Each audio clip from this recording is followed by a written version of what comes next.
Hello everyone, this is James Shore with another test-driven JavaScript video. I'm recording this on February 12th, 2012, or 2013, and picking up right where we left off in the last episode. And what we're doing here is we're trying to get touch events working in a test-driven way. We've actually got it running. We got a spike working so we can do touch events on the iPad and presumably other iOS devices. But now we're trying to get this to run now we're trying to test drive this. Now we do have the ability to create and send a touch event. Whether or not it's right or not is still to be determined. But the more pressing issue right now is that it does work on iOS, but of course it fails on everything else. And for the obvious reason, it's not supported. There is no such thing as a touch event on other browsers. So I think the way to handle this is to just say that if there's no such thing as touch event, let's start out by just dumping no touch event. And let's see what happens with that.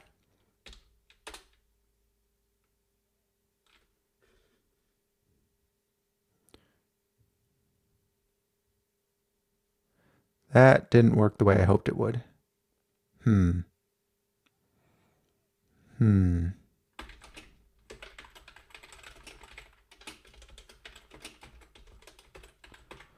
may be misunderstanding something fairly fundamental here.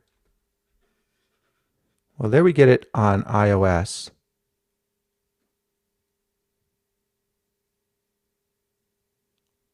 I could have sworn we could just say, no, I guess not. Well, I know we can say, yeah. So what we'll do is we'll say if type of touch event is undefined, then we'll dump no touch event. And let's see what happens there. Yeah, there we go. So that we can factor out into a method. Let's factor that out into a method called supports touch events. And we'll just return that. And so now we should be able to say if browser supports touch events, dump yes, otherwise dump no.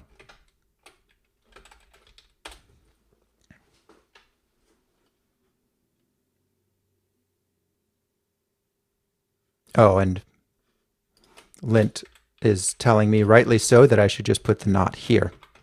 That would have been smart. And it wants a semicolon. Thank you, lint.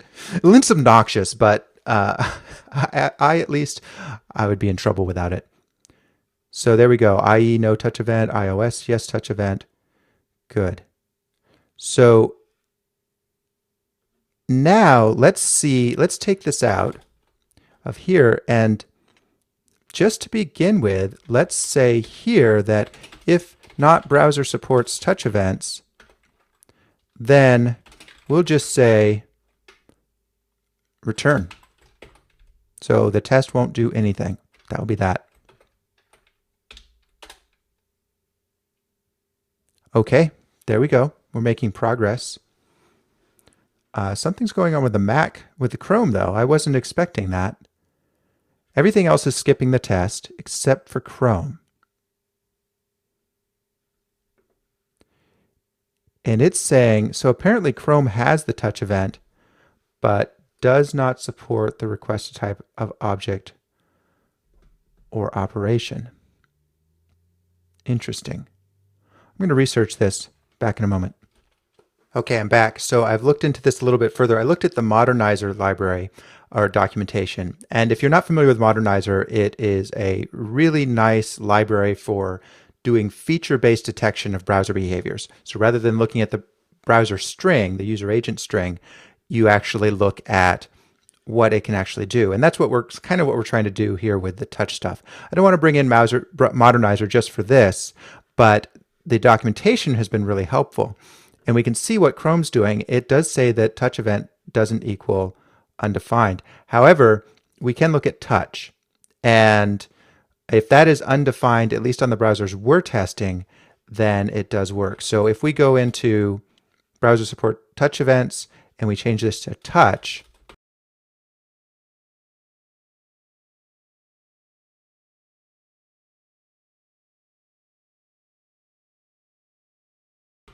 then everything works properly. Now, the other option would have been to actually in here try to construct to create the touch event and then catch the exception handling, but I hate doing that sort of exception handling flow control stuff. This seems nice and simple, and I'm going to go with it. Because this is test code, I'm, again, trying to be fairly constrained here. I want this to break more easily than it passes. I want it to give, I'd rather have false failures than false successes. So this is now working in a very loose sense of the word. It's now passing on all browsers. However, we haven't yet actually test driven the behavior we want, which is actually putting in the right touch data. So let's go ahead and check this in. Okay, we've got everything passing. So, but of course the actual touch is still not working. So now we need to make this work properly. So really what we need to do is we need the client here not to look at event, but to look at original event. And so to do that, what I think I'll do is I'll change this to say touch event.pagex touch event.pagey and put it up here. That should cause the test to fail because now in our client, it's going to be looking at event.pagex and event.pagey and they're going to be null, which is exactly the behavior, or they're going to be undefined or maybe zero. I don't know exactly what they'll be, but the behavior we see in the real browser is that they don't exist. Good, that failed. Said null is not an object. I think that's probably a good sign. Let's go ahead and change this now to say event equals event.originalEvent. Or actually, just do it this way. Original event equals event.originalEvent. Redefining event was a little hacky, I think. I think that would be confusing to somebody coming along later. All right, will this work? Maybe.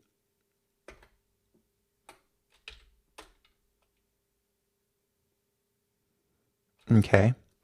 Still not entirely working, but that's probably because we are not handling it in both cases. So let's do the exact same thing here.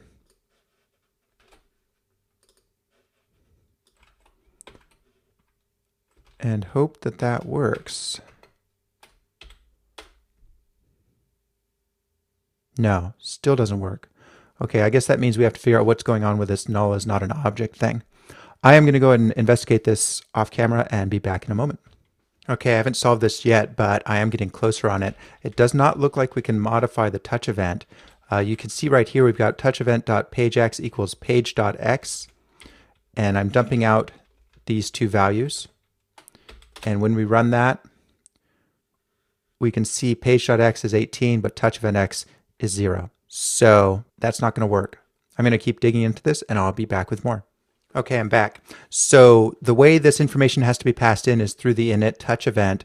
And what I've done here is I've just passed in everything. There is this detail parameter, and I'm not sure what it is. The documentation is terribly unhelpful. Specifies some detail information about the event depending on the type of event. But hopefully we can just come back to that later if we need to. The main thing here is we're passing it here at client XY. I'm leaving screen XY at 0 for now, again, because I'd rather have that be wrong than right for the wrong reasons. So if we are using screen X, screen Y in the future, we'll need to deal with that. But I don't think it's going to come up. So, and if we test that, everything works great. So we are making progress on this.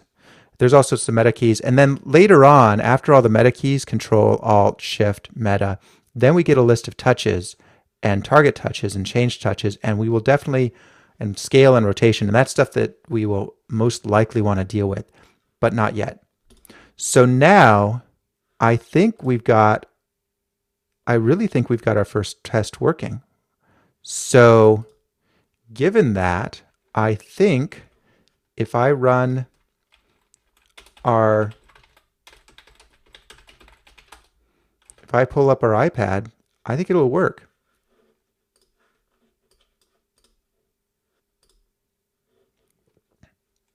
So let's give it a try. Ha ha ha, look at that. Look at that. I love it. Let's go ahead and zoom this in. Yeah, it works. All right. And it doesn't seem to be scrolling, and when we draw here, I don't know if that's because I think I left the prevent default in. So we need to actually take that out and then test it back in. So let's reload this. There we go. Okay. So that's awesome. That is awesome. Let's go ahead and handle touch being canceled. I think in the same way. We want to do basically the exact same thing. We'll say we'll stop drawing lines when touch is canceled. And then here we'll say touch cancel rather than touch end. And we need to figure out a way to factor out the touch event test, or the touch event guard clause. All right, and we have gotten the touch events working on our browsers, and we got our first basic touch event to pass. That is awesome. Now, so we'll do the touch cancel. That should be pretty straightforward. I think we're just going to do this again, except we'll pass in touch cancel. And that should work. Well, actually, it probably won't work.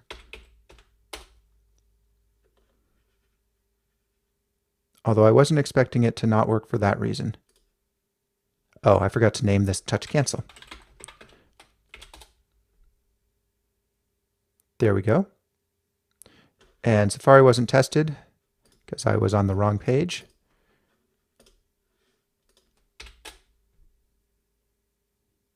Awesome. Awesome. Awesome, awesome, awesome, awesome. Love it. Okay. So we've got a couple of basic tests working. I think that's a good spot to stop. Next time we'll pick up, we need to take care of prevent default. So we need prevent default to not come through. We need to factor out that touch event guard clause. So test drive prevent default, take out the touch event guard clause, and then I think it would be a good idea for us to factor out the common touch behavior, or the common code between touch events and mouse events. I don't want to do that too quickly in case they start diverging, but that seems like a good thing to do as well. All right, so that's where we're going to stop for this time. Thanks very much for watching, everybody. I will catch you next time.